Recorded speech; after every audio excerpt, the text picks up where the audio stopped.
Hello everyone, thank you so much for joining us tonight for the first in a new series of Antarctica Insight Live. My name's Ruth Mullett, I'm the Head of Buildings and Conservation for the UK Antarctic Heritage Trust, and it is great to have so many of you here today, and please do introduce yourself in the chat, and we'd love to see who we've got here tonight with us. I'm excited to report that our Antarctic team have arrived at Port Lockroy just last week. Some of you may have visited Port Lockroy before, or you might be planning a trip. But for those who aren't familiar, Port Lockroy is our flagship site, a rare example of a foremost scientific base still standing after more than 80 years in a harsh and changing environment. This heritage, like Port Lockroy, doesn't survive on its own, and I'm really privileged to work with a wonderful team of dedicated people protecting and conserving this remarkable place. We're about to embark on a major multi-year conservation programme of repairs and climate resilience measures. It's bigger than anything we've done before at Port Lockroy in almost 3 decades, and we would love for you to join us in the journey. If you are able to, please make a gift to help us preserve this unique place for generations to come, and do visit our appeal via our website. So tonight I have the great pleasure to host our webinar where we will explore the history and evolution of photography and cinematography in Antarctica. We'll be talking about everything from Herbert Ponting, the expedition photographer and cinematographer for Scott's Terra expedition, to contemporary documentation of polar science and climate change. You'll find tonight's and all previous webinars on our YouTube channel to watch at your leisure, or if you'd like to recommend this talk to somebody else after this evening. As we go along, please do post your questions in the chat box. We'll make sure we leave a generous amount of time for our speakers at the end to put to our speakers. So if, as and when they occur to you, please add them to the chat, and you'll also be able to do that at the end of the presentations as well. So, to join us on this journey together, I'm really pleased to be able to introduce our 2 speakers for tonight. So Naomi Boneham is the Archivist at the Scott Polar Research Institute, which is part of the University of Cambridge. Naomi's background is in modern history, and since joining SPRI in 2006, this has really developed into an interest of Naomi's in the history of exploration. At SPRI, Naomi works with collections covering British polar activities relating to the science, exploration, history, geography and environment of the Arctic and Antarctic, undertaken by British expeditions, explorers, businesses and governments. So, hi Naomi, welcome to Antarctica Insight Live. Thank you, it's nice to be here. It's lovely to have you. Our second speaker is Charlotte Connelly. Charlotte is a curator and historian of science and technology. She's worked with science and technology collections for over 15 years at the Science Museum in London, the Polar Museum at SPRI, and now as head curator at the National Science and Media Museum in Bradford, which is part of the Science Museum Group. Charlotte may be the only person since Herbert Ponting himself to have been professionally responsible for both his stills camera and his cine camera, although both not at the same time. Hi Charlotte, lovely to have you with us. Welcome. So I'll kick us off right at the beginning. When was photography first used in Antarctica? Who were some of the earliest sort of notable figures? Over to you, Naomi. So we're talking sort of the turn of the century here, the 20th century. So one of our earliest images for the Antarctic is from the Southern Cross expedition, which was 1899-1901. This is actually one of the lantern slides that was produced to use in lectures when they got back. So this is rather lovely photo of the men bringing the stores on to the beach there. So it's an early photo. They actually took some film with them, but unfortunately it didn't work. I believe, Charlotte, you can... Yeah, they took a very early Kinney camera with them, which was what motion picture cameras were called, but it got jammed up. So they didn't quite succeed in being the first expedition to capture moving images in Antarctica. Right. Sadly, but yeah, we do have these images, and the lantern slides were produced mainly so they could give lectures when they got home and bring the images of Antarctica back to a very interested public. Well, that's on that interested public. I mean, one of our key figures to talk about tonight, I think, is Herbert Ponting, and that expedition had, you know, and it was interesting that Scott decided to take a photographer and cinematographer on that expedition. Why did he go about doing that? I mean, Naomi? Well, this was Scott's second expedition. On his first expedition, they had, again, obviously taken cameras, they'd taken a lot of photos, they'd even experimented with some colour photography, but they hadn't actually had a photographer with them. And Ponting is there in his professional capacity as a photographer, or as he liked to call himself, a camera artist. And you can see this is him sort of posing himself with those rather wonderful gloves on. There was about 100 people, I think, actually applied for the role, but Ponting had worked before. He had built up a reputation. He'd been in Japan. He'd been a war photographer with the Russo-Japanese War. So, and he'd also done a lot of photography of traveling through Japan. So he'd got some wonderful stills photography as well of the mountains and the people there. So he kind of ticks all the boxes for being able to reach everything from the stunning scenery in the Antarctic to the people, the day-to-day work, to actually tell a story. And it's really important that they could tell a story when they came back. They had commercial reasons for wanting to do this. They'd signed deals, publishing deals with newspapers, for books, for lectures again. So all this needs a really good image. If you think of the Antarctic, you quite often think of Ponting's images. And what about the cinematography? I mean, Charlotte, how pioneering was it to take a Kinney camera? Yeah, so this is Ponting's camera, and you can see there's a sort of handle device down at the bottom, and that's because it was a hand cranked camera. He had to turn it himself and try and keep the speed consistent, so the pictures as they played back looked good. So perhaps that gives you a sense of how relatively early it was in the use of motion pictures. The technology itself had been invented in the 1880s, thereabouts. So it was not brand spanking new, but it was still pretty new. And actually Ponting hadn't used a Kinney camera until just a few months before the expedition. He got appointed to go, and then he went and investigated the different types of cameras he could take. So there's some great accounts of him learning how to use a camera from Newman, who made these cameras. So he was a very fine photographer and very accomplished at that, and he was using those skills and transferring it then to being able to make these motion pictures. And I think he captured something like 25,000 feet of film, which is how it's measured. And if you look at the top of that object, there's a little dial, and so as you're turning your crank, it tells you how many feet of film you've worked your way through. And then he had a darkroom set up in the huts as well, so he would process as much as he could, and they also sent some of it back to be processed in New Zealand, I think. So there was lots of this footage going out there into the world as quickly as they could. So after the first winter, they sent some back as well. Yeah. Was it a really big influence, do you think, on sort of the public imagination when these images and these this moving pictures came out for the first time? Oh, definitely. I mean, you know, the images are so clear, and he's got them doing to tell the story of the expedition. And there's obviously possibly one of the more famous ones, which most people will recognize, is the sort of ice cave view. And actually there's several versions of this. So this is possibly one you notice. It's got Griff Taylor and Charles Wright in it, and you can see the ship, the Terra Nova, in the background.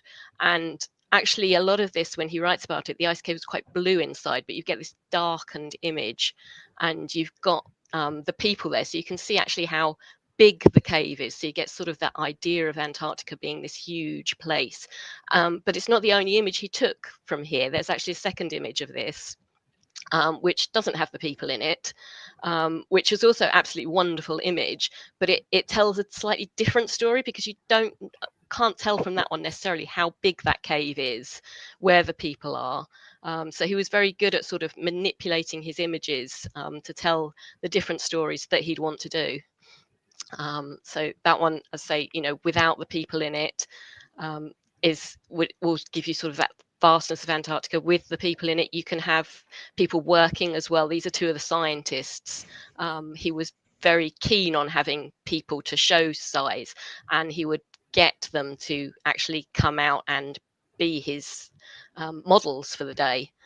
He actually coined a phrase, to pont, because he was borrowing people all the time to be in his images, either for commercial reasons. So there's images of people eating, say, baked beans or anything, using any of the equipment, because they needed to show that for better use and the skills and the material that they were taking, how it would work, so they could sell those images on, how to work. And if you look later on, people are still putting if you put a person in an image, it just gives you that idea of how big the Antarctic is. Absolutely, it's such an enduring image, isn't it? I think it's one It's of my wonderful favourite images of Antarctica, yeah, out of many beautiful images that we have. I think people would recognise it instantly. Absolutely. As an Antarctic image, yeah, which is absolutely. Kept the test of time with that, which just shows how good he is, and how good he is at framing it, which is the difference between the earlier expeditions, where they weren't photographers, so they're not necessarily looking at where you are in the frame. So we've cut people's heads off. Yeah. I think he had some pretty interesting stories about the dangers of actually being a photographer in Antarctica, didn't he? Oh, definitely. And anything in the Antarctic. I mean, actually just taking the photographs themselves, with the pictures, this is one of the cameras they were using, or the cine camera. He couldn't wear those big, thick gloves when he was working the machinery. Excuse me. So you'd have to actually take those off to actually do it. So this is a nice staged one, but if he's going to handle any of the equipment, you're going to have to use your fingers, so you're going to risk frostbite. If you put your eye to anything, again, anything metal, it's not going to work for them. So they would be taking that, and of course he actually risked his life, as it were. He got chased by he was taking pictures of Adelie penguins, and he was out onto the ice floes, possibly not that one, but possibly at that time. I mean, they're just wonderful photos. But killer whales, orcas, attacked, and he nearly went in with the camera equipment, which would have been disastrous for him. But he was also keen to save his equipment, because he didn't want that. So yes, it was not safe and sweet for him. No, indeed, and some of those challenges might still be familiar for people trying to take pictures without gloves, even today, and we'll come on to that, some of the challenges of modern day photography too. So what happened next after this sort of early period of the heroic era and sending out photographers as part of these sort of intrepid expeditions? Charlotte, can you talk a little bit about post-heroic era photography? Yeah, so I think perhaps before I do, just to reflect on something else that happened on Scott's expedition that's quite interesting, is that most of the scientists had their own cameras, and Ponting was sharing their techniques with them, and Captain Scott himself was very interested. And one of the things Captain Scott did was try and take panoramas. I think this is Scott's camera that we've got up now, was to take panoramas. And that's interesting because Edward Wilson, who was the scientist leading this party of scientists, was a very fine artist, would draw panoramas and annotate them with the kind of rock formations and scientific features. And then you've got Captain Scott taking what he's learned from Ponting about photography, but then applying it to that kind of scientific approach to capturing the landscapes. So you get the emergence of photography for scientific purposes throughout this expedition and others of the period.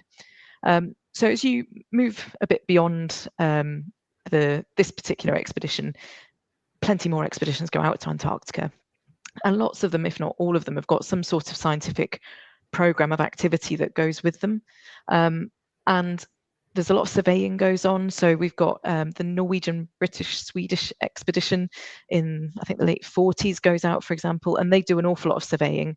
They've got more up-to-date cameras with them. They also take on some of these expeditions aerial shots. So there's also the British Grahamland expedition that I think took aircrafts with them as part of the expedition. And so you start to see them capturing the landscape, not by hand drawing it, but through photography and using photography for these scientific methods. But the need for taking camera artists, if you like, that artistic motivation for photography did diminish a bit in this period. The way that expeditions were funded shifted, and certainly by the time you're into the mid-50s, expeditions are big kind of nationally funded activities. You've got things like the US Operation Deep Freeze going out in the 50s. That's a national thing. So you don't need pictures of people sat on crates eating baked beans like Ponting was taking. And you don't need that income from going on lecture tours, which was, again, what Ponting and Edward Wilson and Captain Scott were hoping to do to recoup some of the costs of expeditions.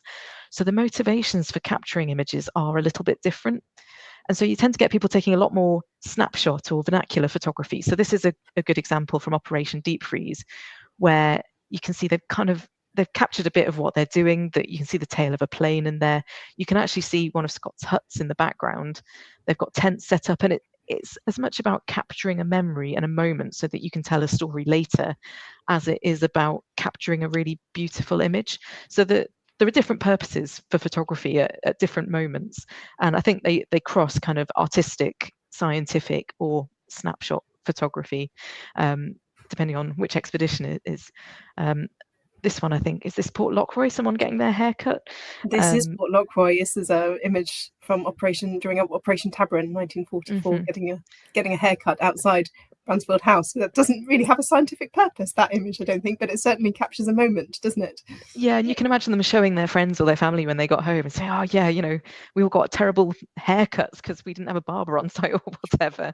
We all became quite adept. I don't know, I'm making it up, but the motivations for taking the photographs are quite different from documenting an expedition or having to sell an expedition later. Absolutely. That's probably a very chilly haircut, I would imagine. How did the technology change at this time, Charlotte? What did that mean for the photography that was being produced as well? So throughout the period we're talking about, most of it moved to, so Ponting was using glass plate negatives, they're quite big things, and he was processing them himself with chemicals in the darkroom. But they did also take film-based cameras, so a lot of what Captain Scott and Bowers were using when they went out with these film-based, quite small form, often foldable. There's a camera called the BPK, which is the best pocket camera, gives you a sense of the size. And that later Kodak we just saw, this one, you can see it's actually quite compact and uses a sort of celluloid-based film of some sort, depending on the period. So there's that, and it became cheaper and just a bit more manageable and a bit more handleable. I guess the next big transition was into digital photography, where you have to contend with things like battery life. But really, for most of the 20th century, the kind of the mechanisms and the camera technology, there were incremental shifts, but the basics stayed pretty much the same once you got beyond that glass plate style of taking photography. This is Charles Swithenbank, who was a scientist, and he's got a telephoto lens there. And I actually don't know from this photo what the purpose of that, what he was taking the photo for. I'm going to guess it was for surveying, but it might have just been capturing a beautiful image. We don't know. There wasn't any information that went with that particular photograph, but it's quite nice that someone's taken a picture of him taking a picture, again, to capture some of what the expedition's up to. And it's kind of carrying on from that whole idea of Ponting had a photo of himself working there. It's this man working here now. And so it would be nice to know what was the other end of that lens, what he's looking at. But yeah, it's people in the field, and they're still sort of facing that idea of, taking these images for a reason. What do they need it for? And you can marry them up then to their diaries or their work books and their everything like that to see, they're taking lists of the photographs along the way, because especially for the surveying photographs. Yeah, it's only useful if you know where you took it from, isn't it? Exactly.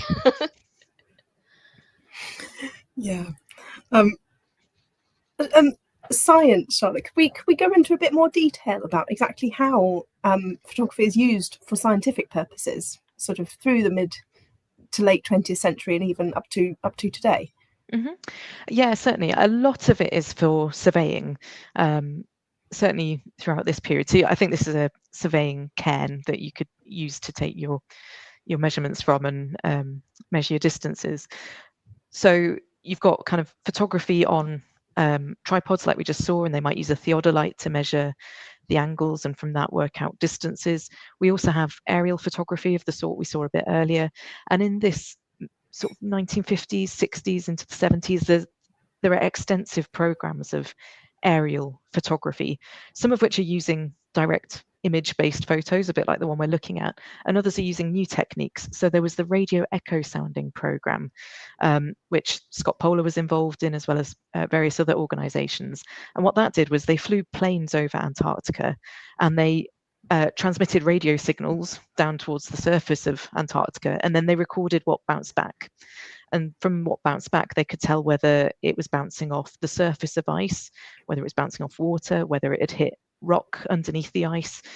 And the way that was captured was they pointed a camera at an oscilloscope, a scientific instrument, and that's what they captured. So it's photography, but at one remove, capturing some of that data. And it's not dissimilar really to the way that some satellites work today, where they've got these sensors on that might collect data that is in the visible range of what humans can see, but they might collect infrared or ultraviolet or a whole range of other types of information that we can't detect ourselves with our eyes, but it's still using really those basic principles of photography that have been developed over the years. Wow, that's fascinating. Is photography still playing a role, do you think, in things like environmental awareness and observation of climate change? I know that we have a few examples in our sort of collections of sites where glaciers that have retreated significantly, and those photos are actually playing a really key part in sort of telling those stories. Are you in your institutions, both Charlotte and Naomi, do you have examples like that where photography is really helping to shape people's understanding of Antarctica today? Yes is the answer for SPRI. Yes, we have in the photographic collection does have obviously you can go back to, like we said before, you need to know where the photos were taken, but you can then use them to sort of bring up a whole sort of history of what's there at that point and what's moving forward. And especially obviously with the aerial photographs and, as Charlotte was saying, the radio echo sounding images that were created. Yeah, there are other examples as well where someone maybe took just a random picture. It could be this picture, but any picture, and they know what the location is. And if you go back there now and take a picture, you can see how things have changed. Now, I don't know the specific location of this photograph, but you could imagine if you went back to the same place, you could compare images.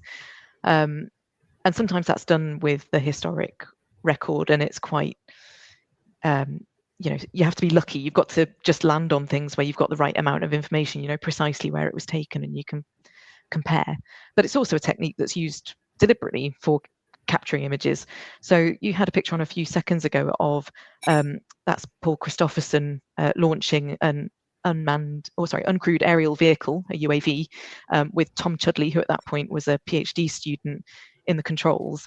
And what that is, it's got a digital camera loaded onto it, pointing down at the Earth, and it's also got a GPS receiver, so you know exactly where it's going, and it can traverse the Earth, taking photos as it zigzags its way backwards and forwards, so you can stitch together these amazing large pictures of ice sheets. And because it's GPS steering it, you can repeat it over and over.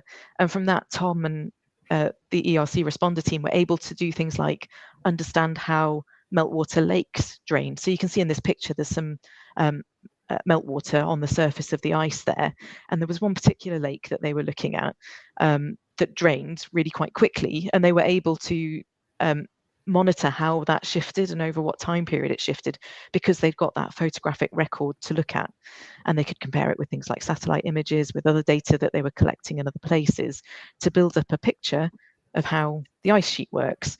And you can see that similar techniques are also used for monitoring penguins. Now, at UKAHT, you're quite familiar with monitoring penguins on a very local level, and you can probably talk a bit more closely to that than I can. But then once you've got that data at a very local level, you can also compare it with satellite images and use that to build up pictures of whole colonies in less accessible parts of Antarctica as well.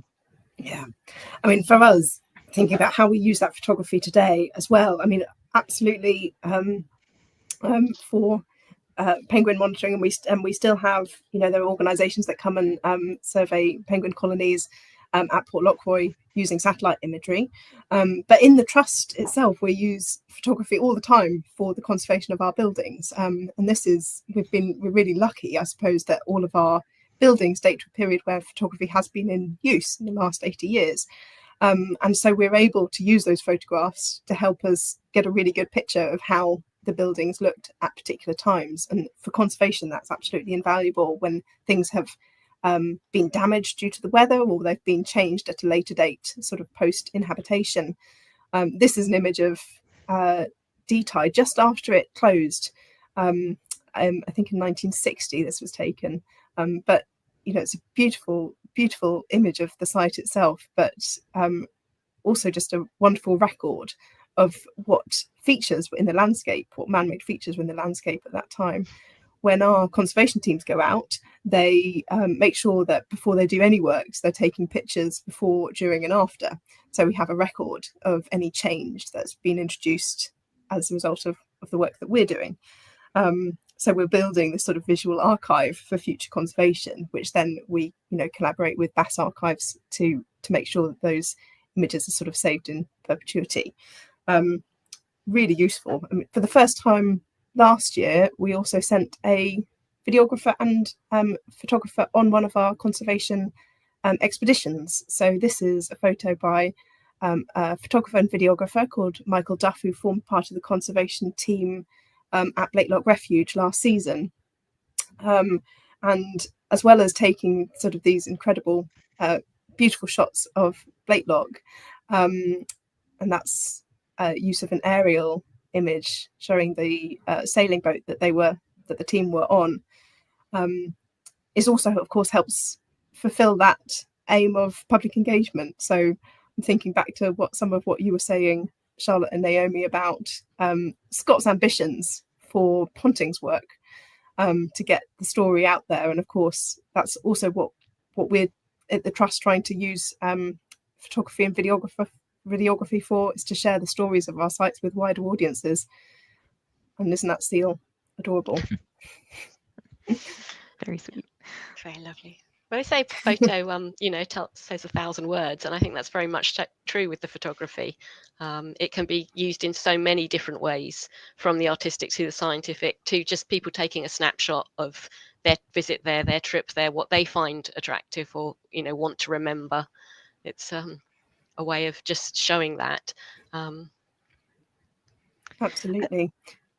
I think, given how precious we know Antarctica is today as well, it's a way to make the continent accessible without lots of people needing to travel there as well, which is really valuable if you can capture it and engage people with it in other ways, because we know it's such a precious and fragile place. We don't want, it just needs to be managed carefully, doesn't it? And yeah. And not everyone could get there anyway, because it is still so far away. It's not something you can just pop to. So just having those views, though, of being able to share it with the world. Absolutely. And those, I think, for those of us like me who are very amateur photographers and don't do much more than point a phone at things, sometimes you feel like you don't have the words to describe Antarctica, but a really, really good image can do that. And some of these more sort of beautiful creative images can really share some of the magic. Yes. Naomi, do you see the legacy of Ponting's work in photography today? Very much so. I mean, his idea of framing it, you're looking at this as a modern photo. Again, it's been framed to show the little penguin at its best. You're not seeing it up close. You've got the colours now, but obviously the black and white still with black and white penguin. But that whole idea of framing an image and getting that image. And I think possibly a lot of us have Ponting in our minds when if you're looking to look for a modern image or find it, along with, say, Wilson with the colour. So now you've got the colour photography from Wilson's watercolours for Ponting's images. They all still sort of link together, that whole endearing image of what you can say. I mean, just think that they could talk to you. Do you have a favourite, Naomi? I like that one. It depends. Sometimes I like the landscapes. Other times I like the ones where it's the men involved, and you just see life happening. This one is actually quite an interesting one because it's actually an amalgamation of 2 photographs. So Ponting took one photograph of there's a photograph of a tent, and then the big storm cloud behind it. He merged these 2 together to create this image. So that's another wonderful thing of his work, is that he actually has, again, with like we had the 2 ice caves with people and people not, this is 2 images merged together to give you that sort of sense of the scale and the scope of the Antarctic, again with the barrier, that possibly the original skyline wasn't quite enough. And let's face it, we all manipulate our images now. Look at the lighting, what we can change with things now. You can crop images. We all do that with our own photography.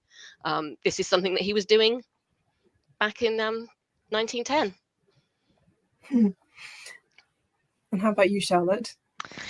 Yeah, I think so. Ponting in his day was massively influential. People like, I'm thinking of John Knoll, who went up Mount Everest just in the early 1920s, actively sought out Ponting. I think he went to his illustrated lectures where he used magic lanterns and moving footage along with his talk. And John Knoll went several times and went and found him to talk to him about it. So he's part of a very clear tradition of nature filmmaking, and also working in that period. There was someone called Cherry Kearton, who again was sort of a pioneer of filming and photographing the natural world.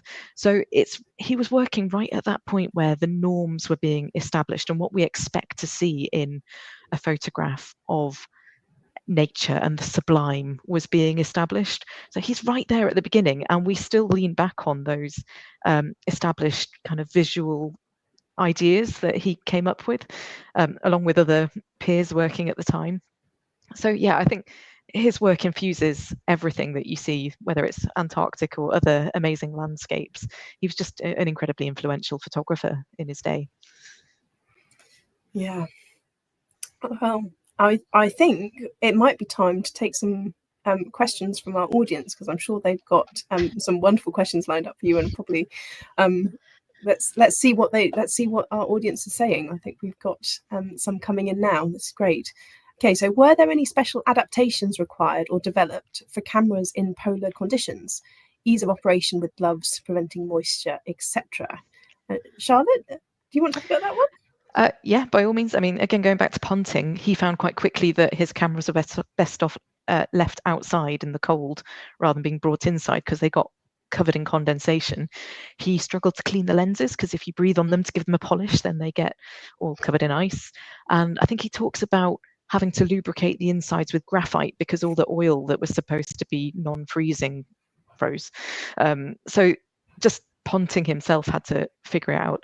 He lost the tip of his tongue to a metal bit on his camera, so he learned a lesson quite quickly about not touching the metal parts. And again, talking about how we influence Knoll, we see Knoll learning from some of the things that Ponting's done in thinking about how to manage his cine cameras when he's going up Everest, so that they're not damaged. But coming up to the present day, I specifically wore this shirt with, I'm blurry, with batteries on it, because your battery going flat is a real challenge. So if you're taking photographs in Antarctica today, you might find yourself putting a spare battery inside your coat next to your body to warm up, because otherwise it doesn't work very effectively.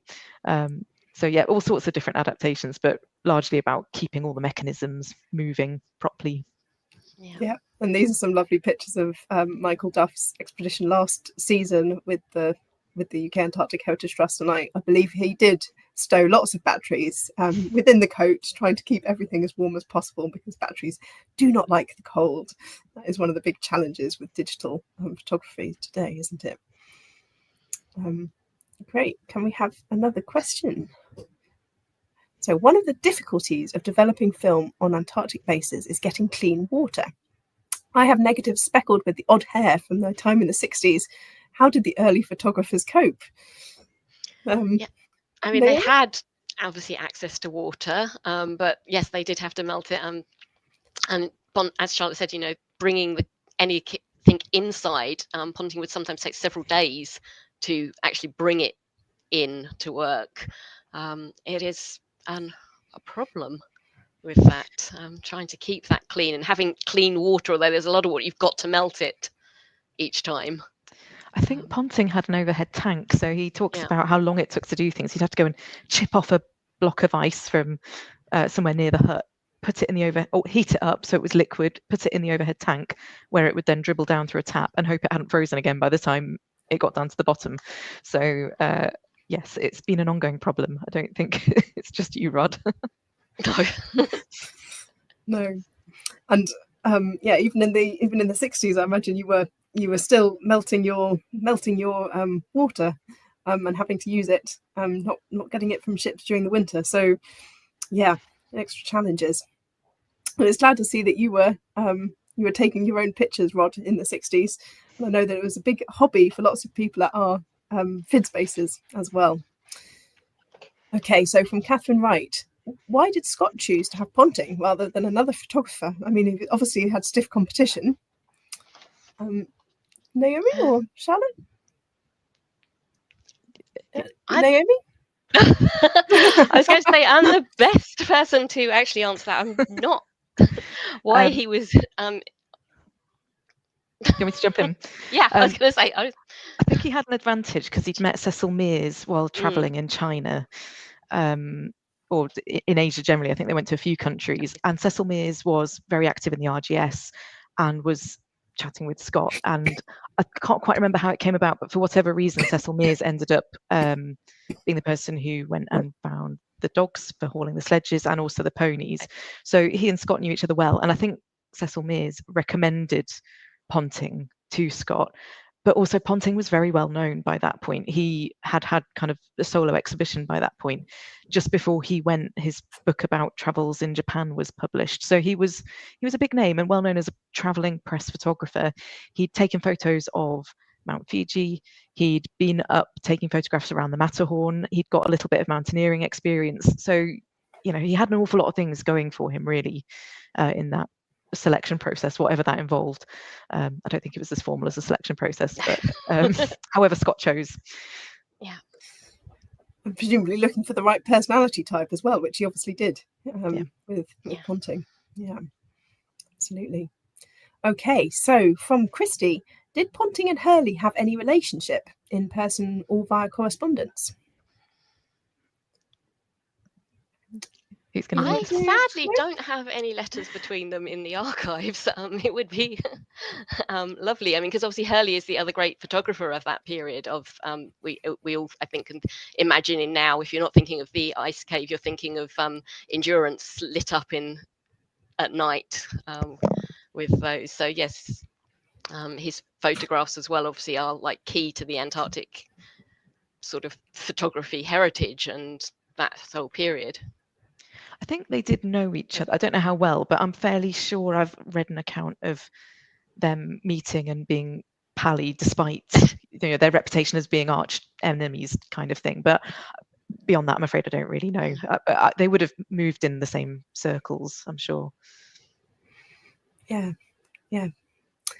absolutely. Okay. So our next question from Claire. Where is the biggest collection of Ponting's photographs? Cambridge? She says, smiling. Yes. We do have well, if you're talking his Antarctic photographs, obviously I don't have his Japanese photographs. We have the glass plate negatives that he took in the Antarctic. So yes, that's for that side of it. Obviously we are very specific. It is his polar photos that I'm interested in. And his film footage is at the BFI, I think, isn't it? Yes. The film footage is not with us, unfortunately. But if people wanting to do any research on the images at the Polar Research Institute, so most of them are online. The glass plate negatives were digitized and they're available online on our catalogue. So you can actually scan through them and have a look through the galleries of them. Obviously, we don't produce research as the glass plate negatives themselves, them being glass and incredibly fragile. And of course, there's been lots of publications over the years that have put them on and included them and various different ones. So you can access them in the library as well if you want to look at sort of the prints of them. And obviously there have been several albums were made at the time and later of the prints. Yeah, And another shout, so Claire, do come on over to Cambridge and have a look around the Scott Polar Research Institute. And while you're in Cambridge, you can go along to the British Antarctic Survey archives as well, where they've got a lovely collection of mid to late 20th century photography. So it really complete your heritage picture.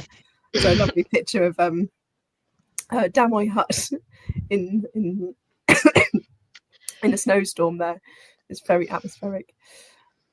Okay. Oh, so Rod, did they have filters? Which period you're talking about there, Rod? But Charlotte? Yeah, Ponting particularly took all sorts with him, and there's accounts of him showing Scott and some of the others how to use particular filters. I don't know which ones off the top of my head. So definitely some coloured tints that would have affected how images captured. I don't know if they might have had some coloured tints in the collection. Ones, but yeah, I think. And Debenham talks about him having like hundreds of different pieces of kit. Yeah, and they took different types of glass plate negatives, but also different types of film as well. So he had some autochromes with him that were to capture colour, but he was quite disappointed in how they turned out. Most of the images we see that are the really good quality ones are the black and white ones on those glass plate negatives. But yeah, all sorts of kit. He took, yeah, you name it. If it had been invented, I think he made sure he had some if he could. That's great.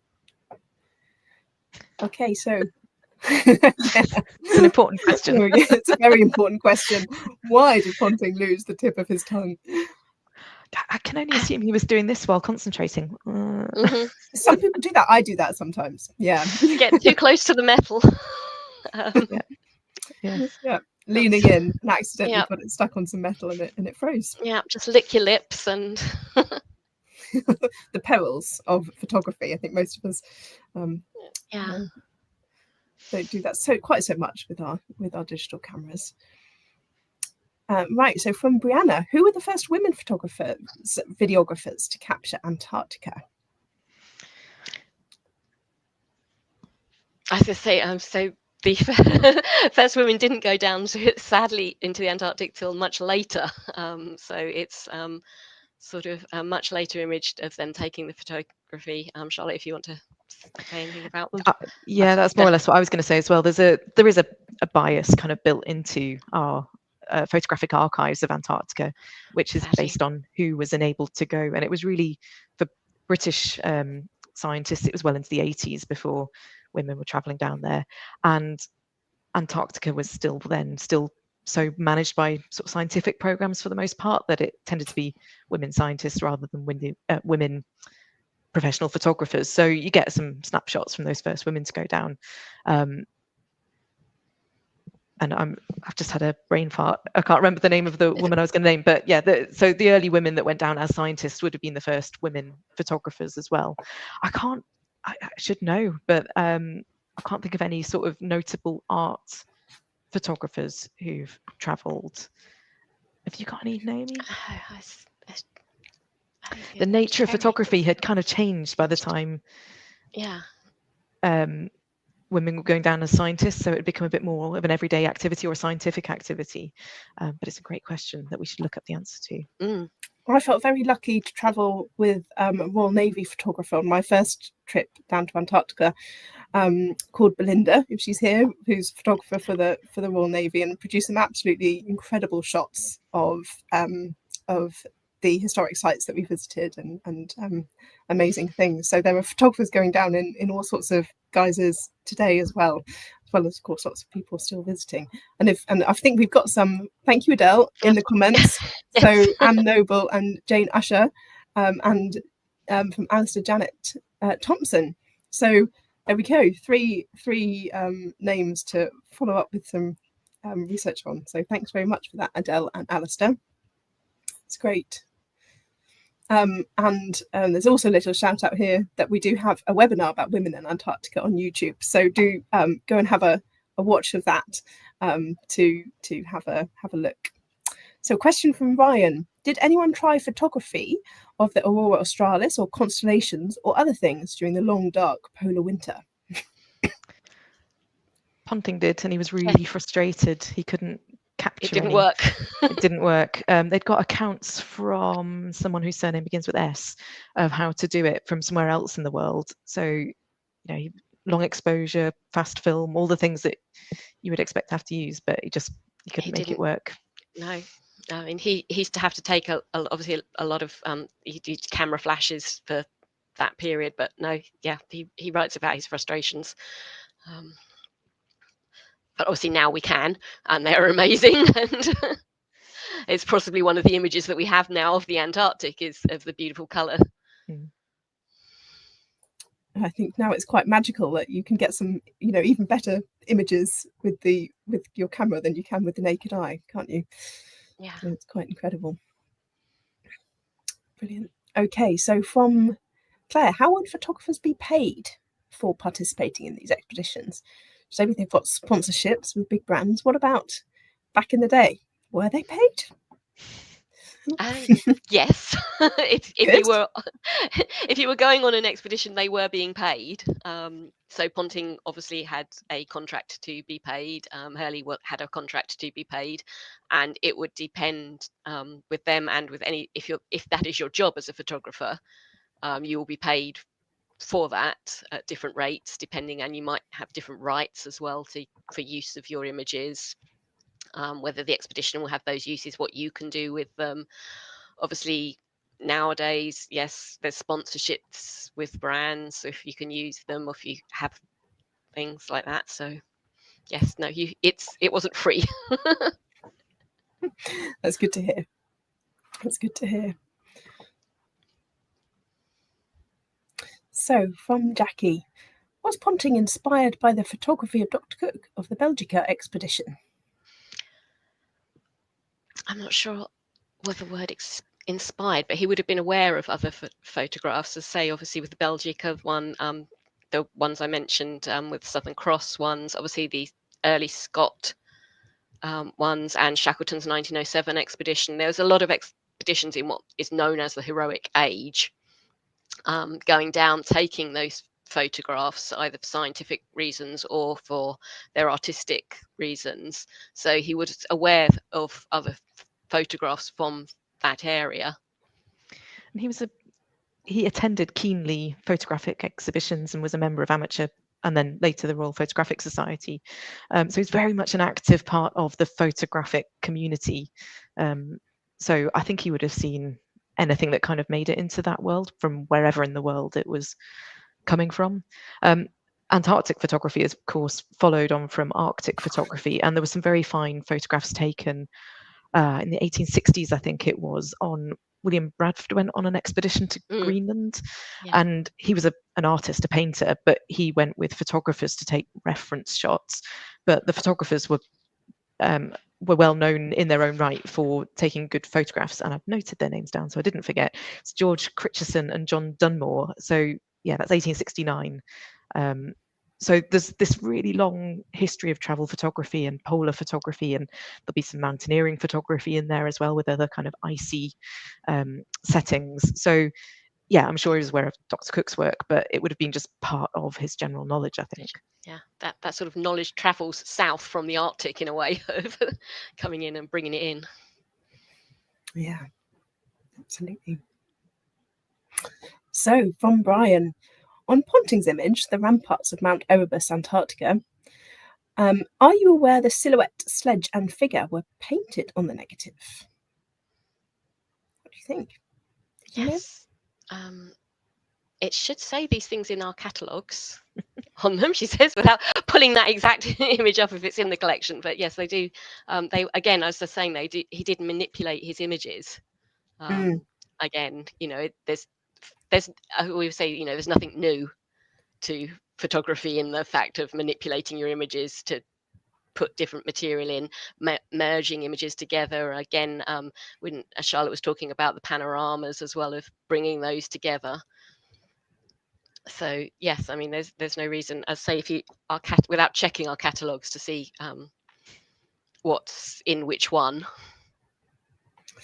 Yes. So is that if you forget to pull somebody into Pont, as you called it, you can just paint on your figures in retrospect for scale. Yeah, and I mean some images are also flipped as well, so you can possibly see in the ice cave from a different angle, as it were, because the image has been printed a different way. Or you might overexpose a section or underexpose to try and... Exactly. So there's all sorts of things you can do at various points in the process to try and get it looking just the way you want it. Yeah. So from Alistair, the earliest known photographic image of Antarctica. Oh, I'm not sure. I mean, no.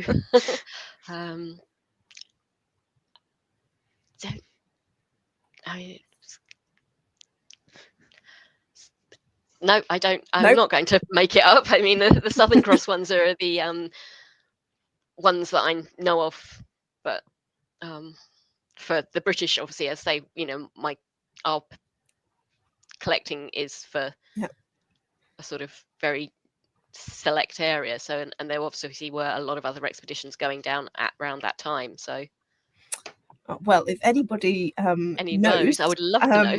Please do add it into the chat. Adele's asked, was it from the Challenger expedition? Perhaps. Plausible. And Adele's also given us another female photographer, a Diane Tuft. So as another name for our collection. So great. Yeah, if you do know, please do add it to the chat. And we'll need to do some research. Okay, so other than Antarctica, is there any other geographical location on Earth that is still to be extensively documented? And what part of the world would you like to photograph? Gosh, I think the deep sea is probably the least well documented part of the Earth now.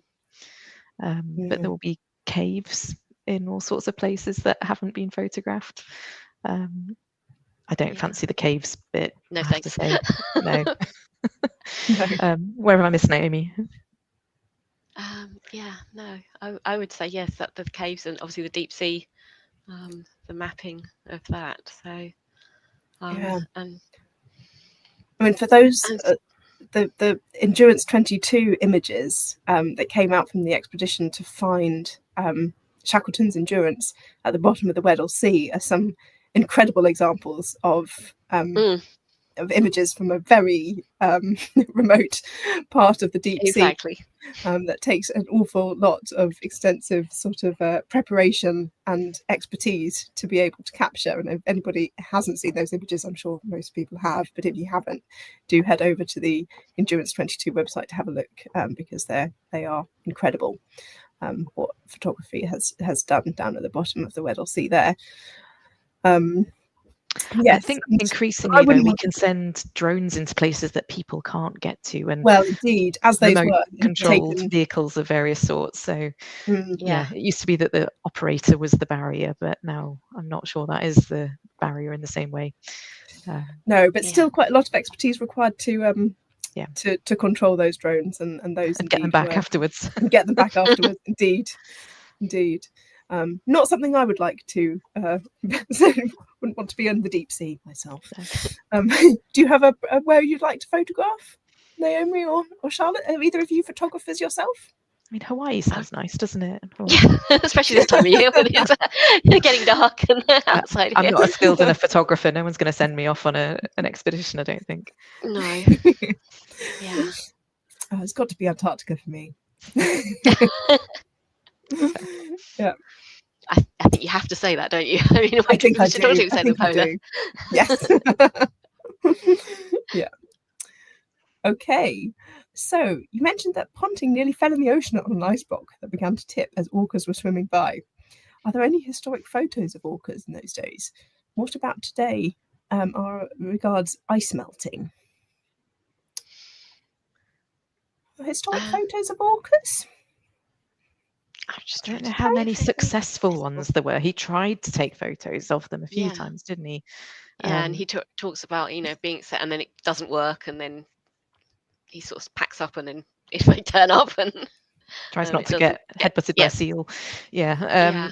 Wilson, the artist, had some very beautiful drawings of orcas where he Yes. captured their different markings, which were actually referred to in some scientific research not that long ago. Yeah. In terms of, you know, scientists have observed these whales, and oh look, Wilson had observed them 100 years ago, and actually you can match up the markings and draw conclusions from that. But yeah, I might be wrong. I would have to go through all the photos, but I don't recall Ponting successfully taking good photos of orcas.